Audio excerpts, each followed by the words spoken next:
Welcome to the latest segment of Drawing with Procreate, my video blog of my work. In this one, I'm going to look at the value of copying another artist's work. So here's why this is happening. The Discord group that I belong to decided that making studies of artists who are successful in their work and that have specific styles was a really good way to learn some techniques and things and get outside your comfort zone.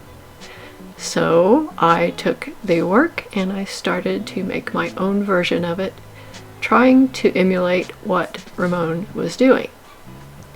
This image, the image that I was going from reminded me a lot of the exercises for the course on Skillshare that I was taking, and it just focused on the eyes area of several of the characters that Ramon has done.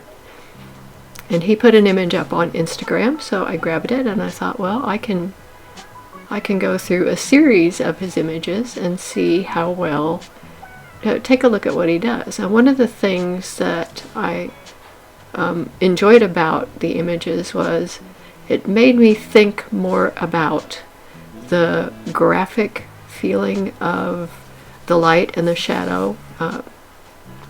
I will say that I did sample from the image to get the color schemes. You can see on the first one there that I have a variety of tans that I had picked out, but I tried to work really quickly, and I wasn't going for perfection. I was trying to see how trying the brush strokes that I perceived that were there, how they worked and how they looked, and then adjust things a bit as I go on. And I found it really an invaluable experience, because by doing these multiples I got an opportunity to practice several times over the different looks and feels, the images. And the thing that was striking about these images was that you can see there's an emotion in the characters' faces, and it's very clear. And that is something that he does very well, and I do to a lesser extent. I enjoyed this quite a bit, and you will see that Ramon put his own image as an Easter egg in this, and I thought, well, maybe I'll give that a try. I think I do that in just a minute.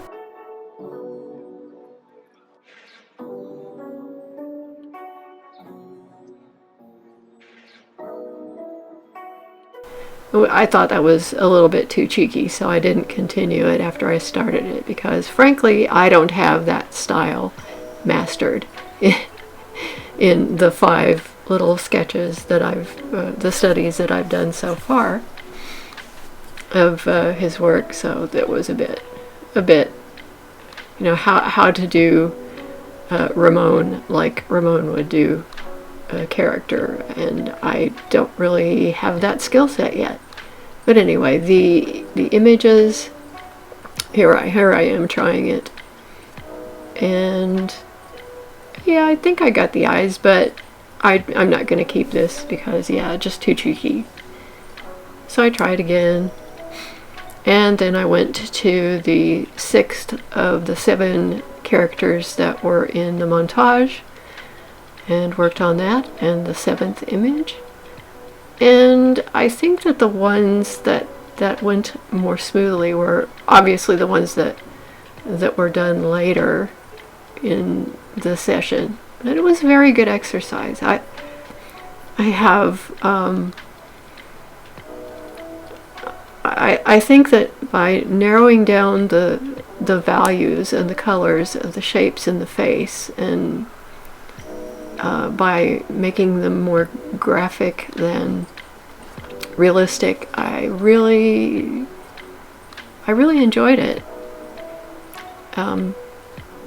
The way that the highlights are done in the eyes, for instance, as just little shapes, the contours of the face are suggested, and there's not too much a range of color that's used there, but there's so much expression that you really get what's going on in the character's head.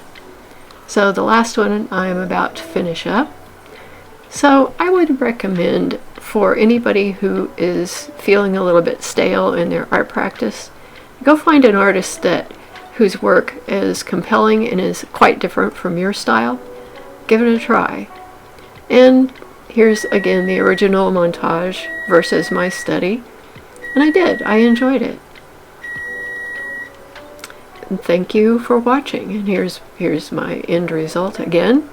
Thank you for watching, and if you enjoyed this, please subscribe. And I will see you next week.